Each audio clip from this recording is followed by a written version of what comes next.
Back. No, You're smiling real hard. You must have man, look, I'm telling you, life is good. I can't complain. No doubt. I'm feeling every minute of it, man. A lot of good things been happening. I had my boys down. They did a whole weekend of Boss Baby Entertainment. Yeah, hell yeah, way better. Rose Bar. We went to Supper Club to eat. Then we did the Jonathan's. Look at y'all. Y'all was moving, Then we went to Dreams. We killed the whole weekend, man. We bought all the bottles out. You know, they was like, yo, y'all got to bring them back. So it's going down, man. It's going down. I'm super proud of y'all, man. Like, guess what's up? And I'm glad to be part of it. You know what I'm saying? No doubt. Like, I hate that I couldn't be there with y'all this weekend, but it was really dope. It's because you was working, so you know. But you're always welcome to come anywhere. But tell us who we got, man, up here today, man. So we got Monta, Rich Hommie Monta up here today. It's Quan, Rich Hommie Quan, and Jacquees manager, amongst a lot of things he do. I'll let him tell you the rest of it because, I mean, you talk about me being busy, this one right here stay busy. And always dropping good knowledge, so. Okay, Rich Hommie, where you at? Say that again? We trying to see you. We can't see you. We want the audience to see you. I'm here. Here we go, on deck. That's what's up. What's up, Tay? What's going on? How y'all feeling today? Yeah, we feeling real good, man. Appreciate your patience, my brother, for real. Well, I'm gonna set it off. You know, I heard a lot about you, a lot of good things. You know what I'm saying? And you know, I seen your Instagram. I seen you speak a lot of truth and a lot of knowledge up there, you know what I'm saying? And I commend brothers such as yourself that do that. So I just want to ask you, what made you get into wanting to give the knowledge to people through your Instagram? Because that's a very powerful tool to utilize that with. Yeah, so if I had to say what made me get into that, man, it's just where I come from and what I believe in, right?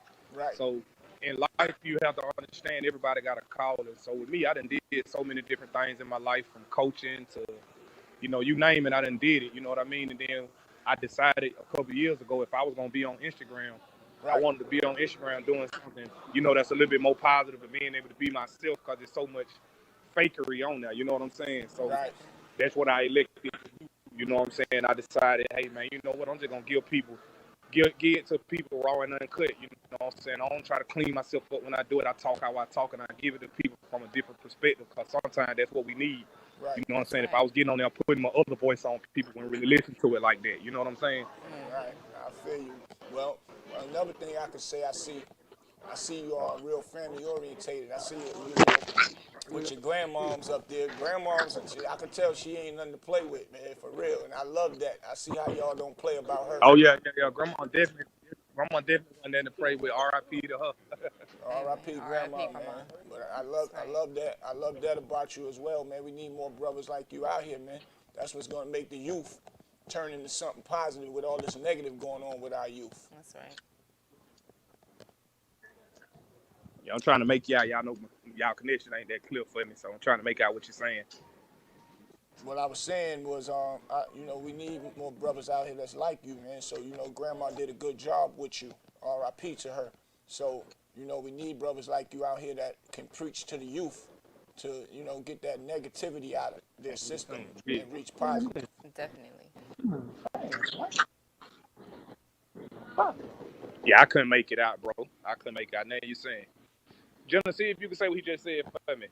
He was just saying that, like, what you doing, what you talking about and everything. Can you hear me?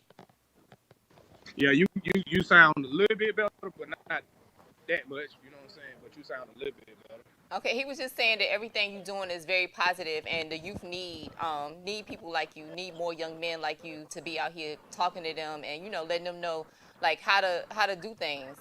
And so he just proud of what you're doing, and he's just telling you to keep up the good work. Keep on speaking your truth and saying what you're saying. Okay, if I heard right, you saying the youth need the positivity. Basically, in a nutshell, the youth need the positivity out here. Yes. And people like me out here talking to them. That's what you were saying. That's exactly what I said. Yeah, they do. They do. Man, we got what's called the Hood Water Boys out here in Atlanta because I live in Atlanta, Georgia. A lot of people don't know. And man, when I see them out on the corners and stuff like that, you know, a lot of times I stop and I talk to them and I give them new ways to do what they're doing. And, you know, I just try to elevate their minds because a lot of the problem that we have in our community right now is our youth raising our youth. You know what I'm saying? So you take most of my peers. I know my daughter 14 years old. You know what I'm saying? So I'm in my mid-30s, and a lot of these younger boys at 12 and 13, they mama's 25 and 26 years old, and they can't control their kids. You know what I'm saying? So Right. I'm strong on believing that a village raised a child. Like I honestly believe that a village raised a kid, and when you got the village around you, you know what I'm saying, you can achieve a whole lot more. So I believe in giving my time and my energy to the youth. You know what I'm saying? Some of them you can't touch, but I just feel like it's something that you can say to everybody Right. to touch them at a certain particular time. I always say if you can reach one, even if you spoke to 20 or 100, if you can reach one or two, you did your job, what you're supposed to You do. did your job, yeah. Exactly. I made that part out. Yeah, I feel like, and that's the biggest part to it, the social media, man. Like I see so many people. Like I was just in the mall with my little brother and my little cousin now, and I just get stared down so much because regardless of how we want to see it, even on the social media, they gonna at some point come across me and hear something that I say. You know what I'm saying? Like Right. Exactly. something. You know what I'm saying? Like I had in about 8 years, I had my first viral moment, July the 5th, and shit, I reached 4 million people with talking about the black on black crime. You know what I'm saying? And, Powerful. you know, if everybody feel like everybody got an opinion towards it, but we all have opinions, but inside of an opinion is a fact somewhere. That's right. You know what I'm saying? Right. That's And big. the fact of the matter is, if we want to change our society, our culture, it starts with us. You know what I'm saying? We can't allow nobody to keep stripping us to believe that, oh, the crime is a myth. You know what I'm saying? Like, no, Right. we gotta stop killing each other. You know what I'm That's saying? right. Exactly. That's big. And We definitely got to. I mean, that's real out there. We're out here, period. and another thing I seen on your Instagram, with that same thing you saying, with Farrakhan saying black lives matter when a white person kill a black man, but when we kill a black man, we don't jump on that situation because it ain't good for us to kill each other. Also, how we gonna help each other if we Yeah. killing each other? Yeah. See, I had been speaking on it for so long, and I never knew, you know, what Minister Louis Farrakhan approach was. So one day somebody sent it to me and was like, bruh, like this is powerful. And it made me feel rejuvenated because I was like, damn, this fair. You know what I'm saying? Like this is one of the most powerful innovators I know of my generation, my generation, my mom's generation, and many back. You know what I'm saying? So to know that I was speaking on something that I didn't get this from, sometimes we speak on things that we get from people. Yeah. Like right now, T.I. is streamlining a lot of stuff that these younger people saying. So that's where my negligence came in terms of talking to it, because people was commenting on my post saying, "Oh, Black Lives Matter." I mean, black on black, to say that that's a myth. You know what I'm saying? Yeah, people were saying it to me, so I kept saying, "Well, I see the same people. They the way they quoting this stuff is kind of the same quote." So I googled it one day, y'all, Right. and I'm like, "Why is they saying it's a myth?" Because I had never heard it was a myth. And it came back and it was a quote that T.I. had quoted. And I'm like, okay. So people that follow him was attacking me, saying the things that he had said. And I understand what they saying. I understand that they say the word black on black crime is something that they use to deflect whatever, but it's still truth within the word. You know what I'm saying? I That's can't right. worry about what go on in your household. In order to tell you about your household, I got to fix mine first. So if I got problems Exactly. in my That's right. household, I got to fix mine before I can come give you any of that. So it's not a myth. We got to correct our communities before we can ask anybody to come down and say, hey, we're going to shake hands, black people. We got to love black people more than they going to ever love us. They not going to love us. You know, you come into our community, there's a lot of BS going on. You know what I'm Right. saying? For nothing. For nothing. But the question is, how do we get everybody to understand that? Because they understand our power, but we don't understand our power. Because if we did, we wouldn't be killing each other, and we would come together and work together. Well, we understand our powers, don't understand in the black community. What I have overstand, or what I overstand is lack of patience, the lack of knowledge is the same thing and the same reasons that slaves were hated it back in the day. We became slaves because they wanted to take away knowledge and power from us. So, I can remember what they was teaching me in school. Oh, the slaves, they didn't want you to learn how to read. They didn't want you to learn how to write. And when you learned how to read and write, they lynched you and beat you because you became powerful and you were going to let the people around you have more power than they had. Right. So that's still going on right now today in 2020 in the African American community. And the problem with that is the easiest way to trick a black man is said if you don't want to read is because we lack patience. So we kind of want people to give us everything. So, and a lot of times with us and with people, I can't just say blacks, with certain people, when knowledge is put in your face, what we do when we don't understand, we turn to anger and we turn to violence because we just don't understand something. You know what I'm saying? Right. Yeah, that's true. Frustration is powerful. Do I think in my lifetime in the next 20 years, I pray to God every day. In the next 20 years, I pray to God every day I live 70 more years. But in the next 70 years, do I think we'll go back to what we were? Black people were never violent people. You know what I'm saying? That's right. I don't know. But I think what can happen is if we able to play businesses like the Shade Room, shit like that, if we boycott that type of shit, we'll start taking away a lot of negative shit in our community. You know what I'm saying? Right. I don't like that type of stuff. You know what I'm saying? Like, you can say I don't follow it. I don't do none of that because y'all fit to promote. Yeah, you promote the demise of our own people. Our own people. Exactly. That's right. World Star letting people get knocked out, and then they throw it on camera like it's funny, and that makes a person even mad and want to go kill up something. You know what I'm saying? They might wasn't thinking about it. They took the ass whooping at the beginning and say, all right, it was a fair fight. But when you put it on World Star, oh, hell no. Now that person's so angry that they ain't thinking now and go and take another person's life and take his as well. Unless living in jail forever is taking your own life. Yeah. So it all goes coincide with everything you saying right now. Exactly. Yeah. Well, Tay, I want to ask you something. It's one of them things that we gotta. Go ahead, finish your Go ahead, thought. I'm listening to you. No, I was basically just saying that's the part of what I was saying, where he just finished that. Right.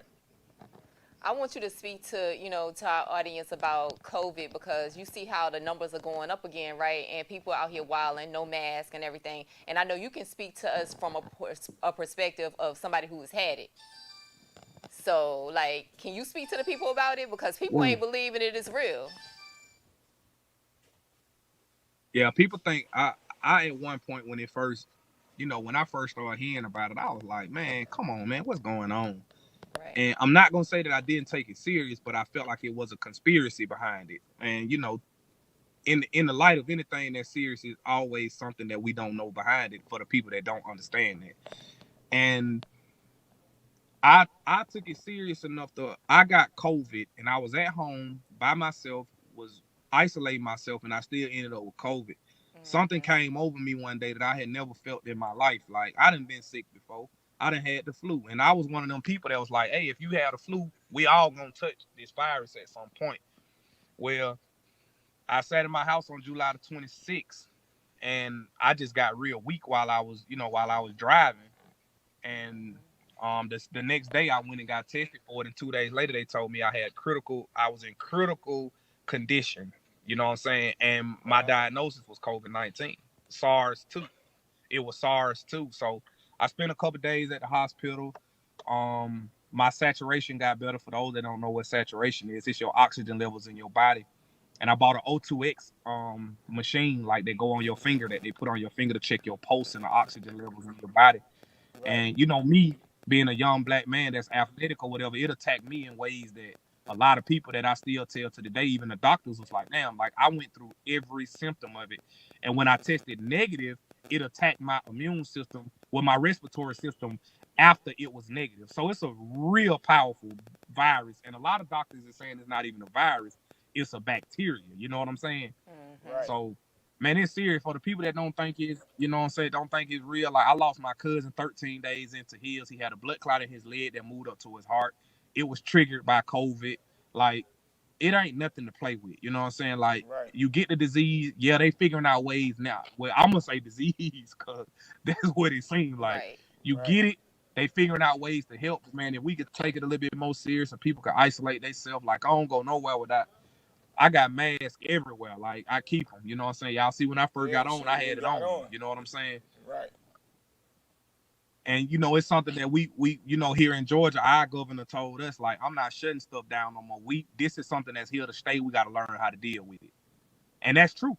But we got to figure out different ways where we can protect each other. You know what I'm saying? Right. Definitely. You definitely a blessing, my brother. That right there is like crazy. But I'm glad you can be an advocate of that as well, because of you went through it, not just talking. You know what I'm saying? So I commend you on that as well. Like when I went through your page, I see your energy, and it's like on 1,000. So I'm like, yo, that's a beautiful thing.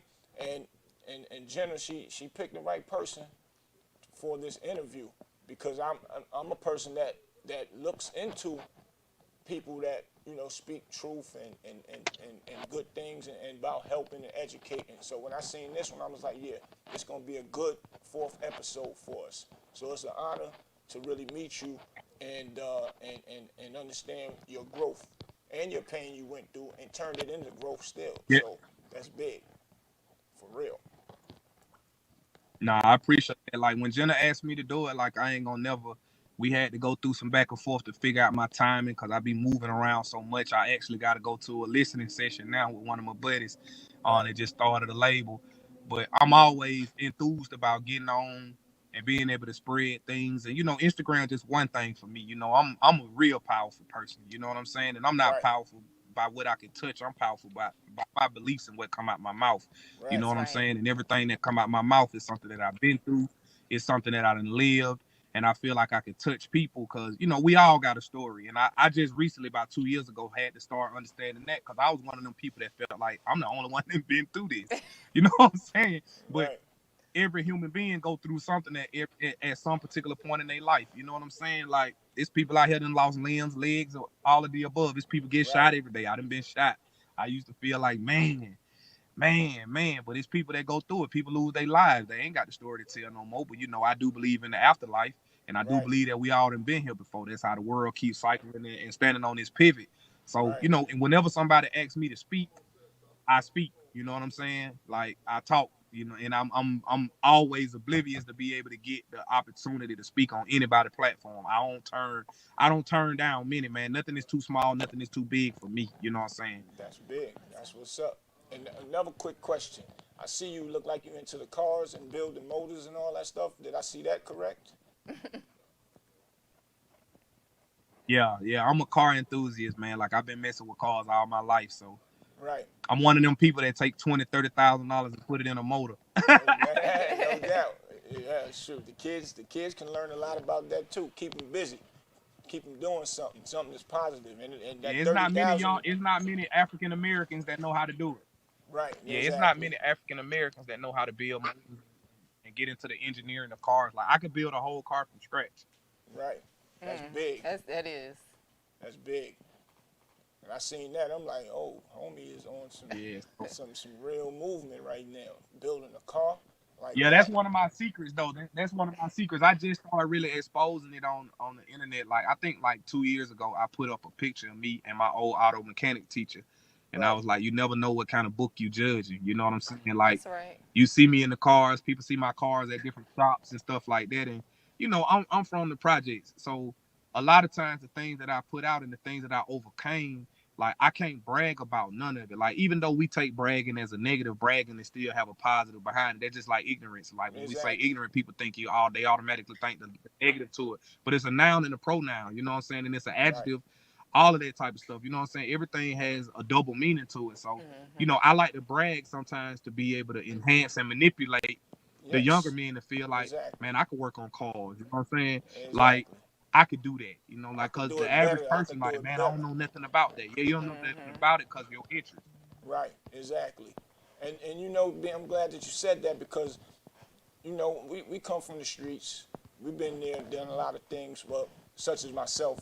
But when we talk to the kids about what we used to do, not for bragging, so they can understand that we went through it and we doing this and letting y'all know about it so y'all So don't, y'all don't have have to to. go through it. Yeah. And the only way they're gonna believe us is if we let them know we did it. Like you fixing cars and you showing them you fixing cars. So the only way they're gonna believe us if we show them that we really done that, leave that alone. So it all goes together. So once you showing them that you can fix the car, yeah, you can't do this. So now you're challenging them to want to go and do it. And that's a smart way to approach something like that. That's big. Yeah, when I started coaching baseball, I had already messed up my life. Because when I say life, that's all I ever really wanted to do. I didn't have a career path. So when I went back and messed up everything because I wanted to fight and do all the dumb stuff, like for any young people that hear this, like I took an opportunity. I had a deal on the table when I was 18 years old, $2.5 million to do something that I wanted to do, but I wanted to prove to, my people that's around me, I ain't no punk, and I got to fighting, and I messed up my right throwing arm the day before I was supposed to go try out.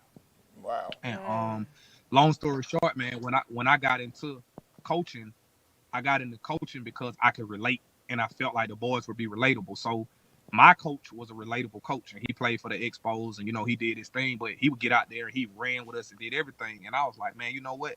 I'm not gonna get out here and just yell at these boys, scream at them. Like everything I asked them to do, I got out there and showed them I can do it. And it's what made me one of the greatest coaches of the time going back to the schools that I coached at. Facts. You know what I'm saying? Like them kids, really to this day, they can relate. They not gonna say, "Oh, that was just my coach." Like a lot of them really be like, "Man, own the truth." You know what I'm saying? That's like, right. No doubt. That's a good thing. everything he telling us to do, I tell you to hit the ball like this, it's gonna do this. I get up there, I hit the ball like that, show you exactly what it's gonna do. You know what I'm saying? And Right.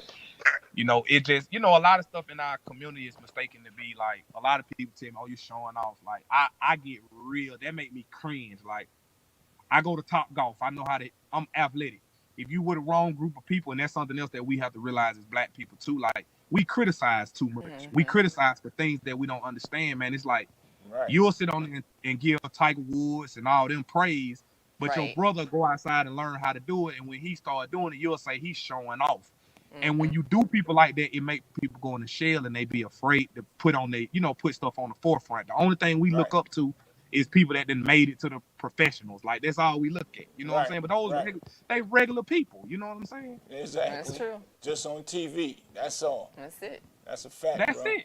Yeah. It's 20 little boys in the hood that if they had somebody that wasn't down in them and telling them you lame and this and that could be on that TV, that could save their families. You know what I'm saying? Like, but we lose about 35% of our athletes and our band kids and all that. Well, when it comes to band, we lose about 75% of them every year through peer pressure. You know what I'm saying? I was Right. in the band. I was a drum major. I And was it's too.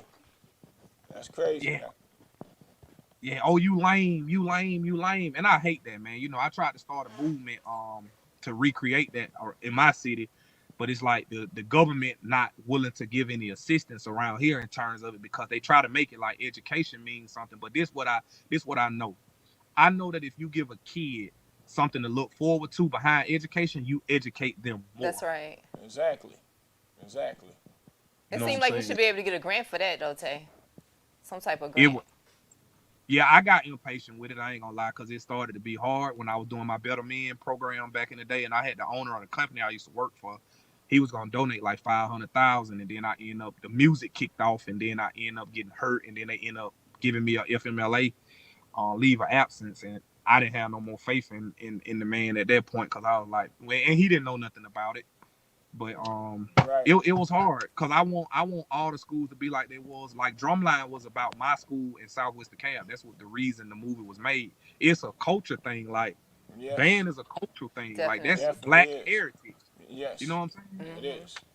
Facts. So we the king of the halftime show. Like people That's didn't come right. when I was like people didn't come to watch the football game when I was in it. Like I got videotapes I can show people.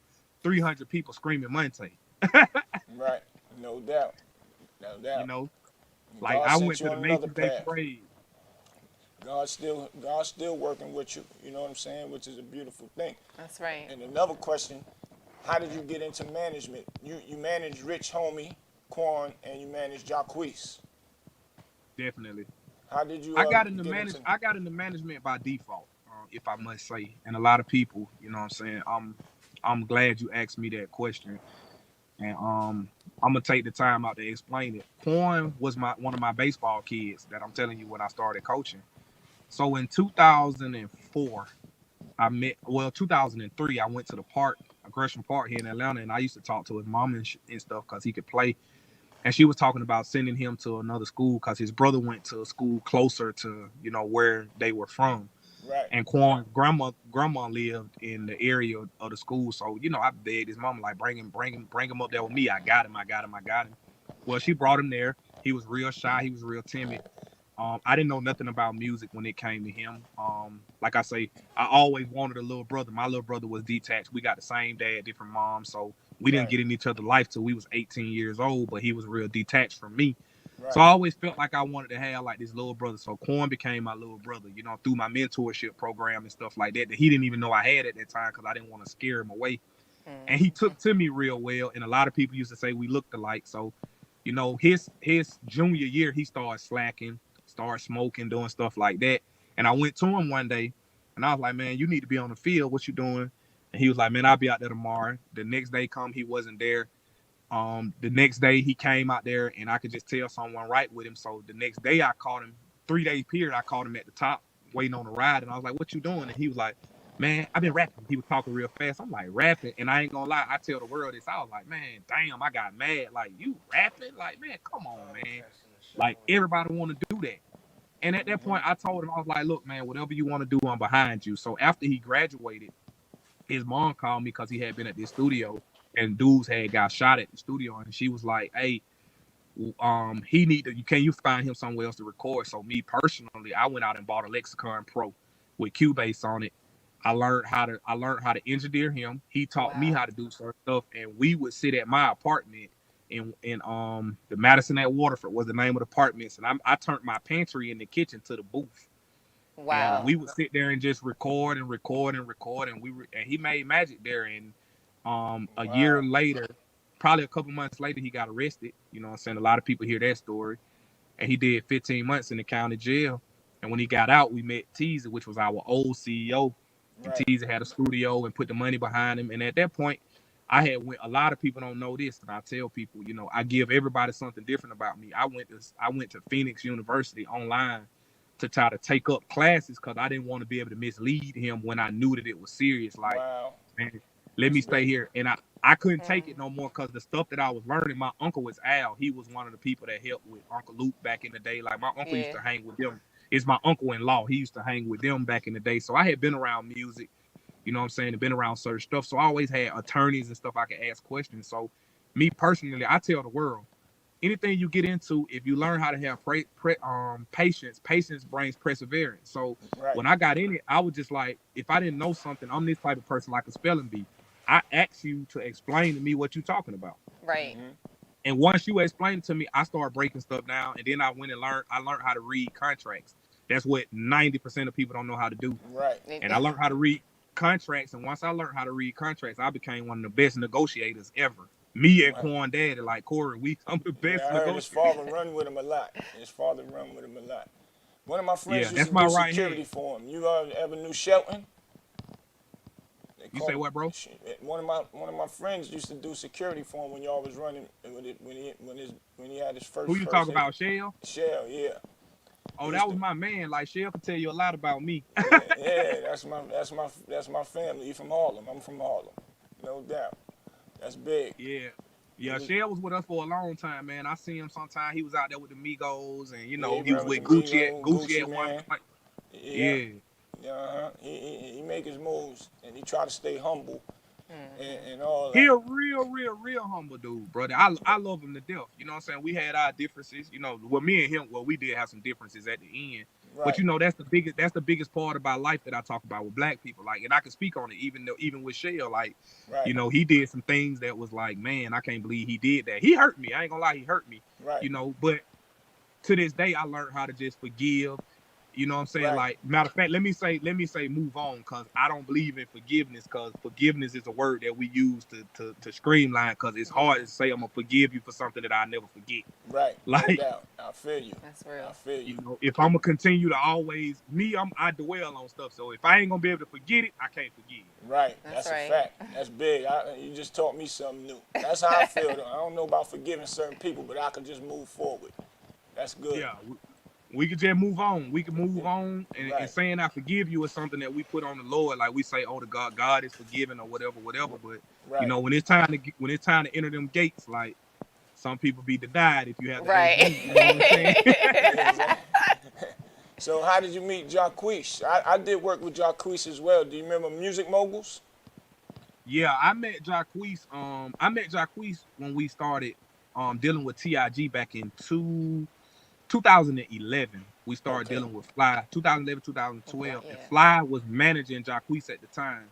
Right. And me and Fly was real close to the point where we used to talk damn near every other night. And you know, he was having little problems with the kid at the time. He was getting tattoos, and Fly didn't want to mess his image up. But I was, like I told you, when I say powerful, I was one of them people that he listened to. Like, he really used to listen to me. Right. And that's Fly I'm talking about. And that situation flourished with them. We got Quan to be on the roller coaster song back then, and you know, we would just see Jacquees in passing. You know what I'm saying? Right. And you know, we had made it, so you know, he probably looked up to us a little bit. So in 2014, him and Fly's time had expired, and he was looking for a new home. And he called me that night, because Quia Aries, he one of them, he just gonna call and get multiple opinions. Right. And he called me first and asked me a little random question. Then he hung up the phone. He called Corey, and he called my buddy with Street Execs. And within like 30 minutes, he had called all of us. So he started a chain of like, hey, what's going on with Quee? And it was like a lottery pick. Right. And Corey called me and was like, bro, this kid Jacquees called me, man. What you think? I was like, shit, I'm ready to work with him. You know what I'm saying? Right. Because I like to use the terminology like when people say having a plug. I was the plug at the time. You know what I'm saying? Like, I was the plug in the retail. I was the plug in the streets. I was Right. the car plug. I was the plug. I had that powerful cell phone. Right. And I'm in myself. we next thing you know, bro, we worked it out with him. We talked to him. We made him sign to our management company, Linwood Agency at the time. Right. Corey ended up being hospitalized for being shot. A lot of people know about that. Right. And I was kind of running it with our accountant at the time. His name was Cy, and we signed him. He wanted to be with Rich Gang real bad. Of course, a lot of people know we was right hands with Bird. Like, we was right there with him. Like, call him. I could text him. Corey could call him. Right. And we took him to him, and on our face, Bird was like, I ain't never dealt with R&B, but just because of y'all, I'm a rock with the kid. Right. And within that year, man, shit, we made 6 figures that first year. You know what I'm saying? And we took, you know, I didn't make Jacquees. I turned Jacquees into the person that he could and started making him be able to move around. You know what I'm saying? So Right. Right. I never took the forth. A lot of people think, oh, when you say management, like, we built the management team.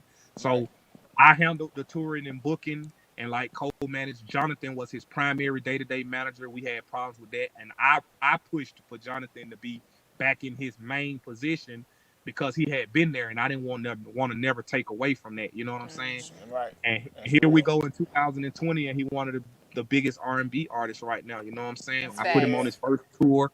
You know what I'm saying? I put a lot of stuff in that kid. You know, and I call him a kid because but he really like my little brother. I put a lot of stuff in his ear to kind of help him streamline his career. And when I had to leave, you know what I'm saying, the year after all of that started, I just went back working with Jacquees 2 years ago. Right. I left for 2 years, went back because it was just hard, you know. And these artists, man, you know, a lot of them don't like to hear it, but a lot of artists turn their backs on the people that started with them, man. And it be, you know, it be kind of hard dealing with it. So, you know, it's hard for me to deal with it right now to this day, because, you know, if I helped y'all put your platform together, and you know your mics won't work without me, and then you go out here and you say you start making money off of it, and you start saying, oh, I don't need you no more. Well, when you call me to fix that microphone, I'm gonna be like, fuck you. Right. Exactly. Exactly. You know what I'm saying? And that's what a lot of people don't realize. With anything in business, man, you gotta have a whole lot of loyalty. So that's my story with the 2 artists that I manage 3 of them right now. You know what I'm saying? Okay. Who's the third one, Ante? Danny B. I got Danny B out of Pine Bluff, Arkansas. Okay. Mm-hmm. So let me That's ask you something to tell people that's like really trying to get in the game, because the music industry has changed so much. Like, what would you tell up and coming artists like now? What would be your advice? my advice to anybody getting in the game is, perseverance is a word that I use. You got to have perseverance. You got to have patience, and you got to believe in yourself more than anybody gonna ever believe in you. Be steadfast. Be coachable. Most artists not coachable. Most artists are, and I'm telling you this because I know this. Um, Most artists that have that it factor, because Mm-hmm. that's real. Most artists that have it, they don't want to listen to nobody that come around them. So when you trying to get in a position of power, because that's what it is right now. The music industry is our government, the black community government, like real Right. talk. You know Real what I'm talk. saying? So when you get in a position to where you want to go and you want to get into it, like I tell everybody this: have a backup plan. Let music have three backup plans. Let music be number three, but let it be number one. If you understand what I'm saying, Mm-hmm. focus on it, but live your life doing something else and put, the time and the energy into that. That way you know how to multitask and be able to do things if it ever take off for you. A lot of these artists get in the game, and I can use Quan for instance. Quan is an artist. That's all he ever really done at this point. He went from playing baseball to being an artist. You know what I'm Mm-hmm. Right. saying? So and you just got to be able to listen, and you got to be able to listening is the biggest part, man. If I can't say, because I can't tell them about talent, because if they in it, they know they gonna feel like they have talent and be able to take criticism. You know what I'm saying? If something ain't right or somebody don't like your craft or what you doing, be able to take criticism. A lot of people think everything that they do is oh, this it. No, man, I hear a lot of garbage music, and I call it garbage. You know what I'm saying? Because you take garbage and you melt it down and you make it into some other type of material. I'm not trying to tear you down, but I'm just, I'm telling you, like, hey, man, that's trash. Like, people don't Mm-hmm. understand what another man trash is somebody else's That's treasure. treasure. You know That's what I'm Exactly. right. saying?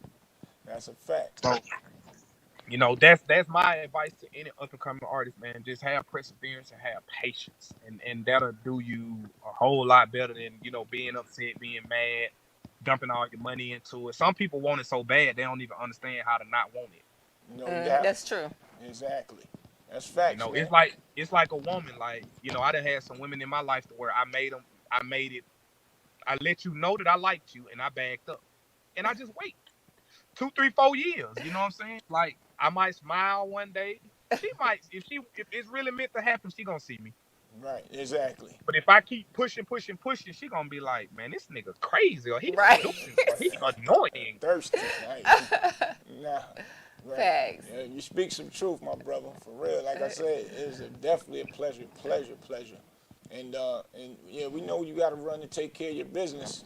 But yo, we're gonna have this conversation again because I already can tell you have a brilliant mind and you got a lot more to talk about and teach these people, and that's what Street Knowledge Podcast is all about. That's right. And we definitely gotta have you back again, man, for real. We Hey, probably come y'all down got there to and have me hang back with you. for everything clear and everybody can hear me, and we sitting there. We got to get it back on. We got to do it. I got to have y'all on my podcast. I got a podcast too. You know what I'm saying? Definitely. So, We coming to Atlanta let's, soon. Yes. yeah, Okay. y'all come on down, man. I appreciate y'all for having me for real, man. No doubt, my brother. It's a blessing to be able to speak the truth and, you know what I'm saying, put it out here and be in front of other colleagues, you know what I'm Right. saying, giving people something that they do. So I congratulate y'all on y'all success, because it's Thank you. Thank success. you so much. You know what I'm Appreciate saying? you. And I appreciate y'all for having me for real. No doubt, homie. Well, you Thank have a you. good time, Be man. safe, okay? And All we'll right, y'all do the same, man. Appreciate